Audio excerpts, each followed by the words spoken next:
Dans la forêt de Grésigne, près de Montauban, Michel et Christian font le pied pour les chasseurs de sangliers qui attaqueront dans quelques heures.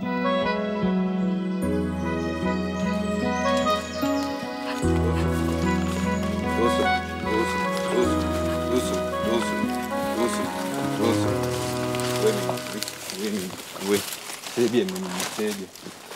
C'est bien, le pied. Oh là là, c'est fréquenté. Hein. Les animaux, ils sont venus. Oh là là là là. Oh là là là là. Alors là, c'est une souille. Alors les animaux viennent s'y rouler. Bon, comme le sanglier ne sue pas, je pense que c'est pour se rafraîchir tout simplement.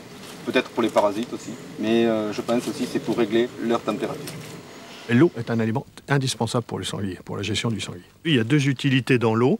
La première, c'est d'essayer de trouver de l'eau ou de l'humidité de boisson, puisque c'est un animal qui mange énormément de nourriture sèche, le gland, la faine, le maïs qu'on lui apporte. C'est un animal qui va récolter sa nourriture dans le sol, donc il va absorber de la terre qu'il va le devoir rejeter. Donc à partir de ce moment-là, l'eau va lui être très indispensable.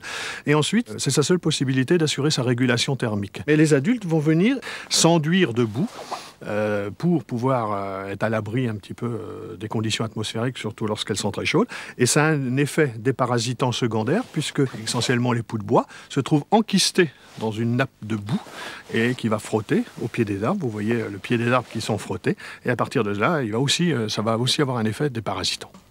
Alors dès que les animaux sortent de la souille, ils profitent de la présence d'arbres à côté pour aller se frotter et se débarrasser un peu de la terre qu'ils ont sur eux.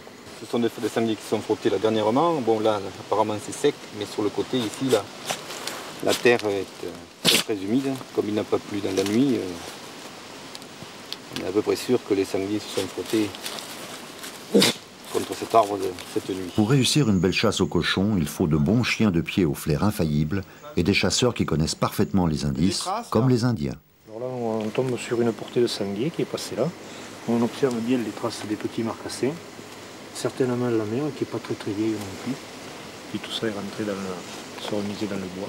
C'est pour ça que Michel est parti Michel est parti sur une pied qu'on a là aussi, un marcassin, qui a dû le manger sur le sentier, qui a pénétré ensuite à l'intérieur.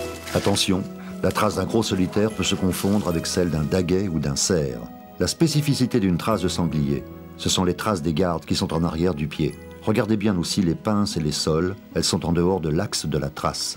Les sangliers qui sont venus là pour la recherche, qui ont soulevé la terre à la recherche de nourriture, que ce soit des vers ou des racines, parfois des glands.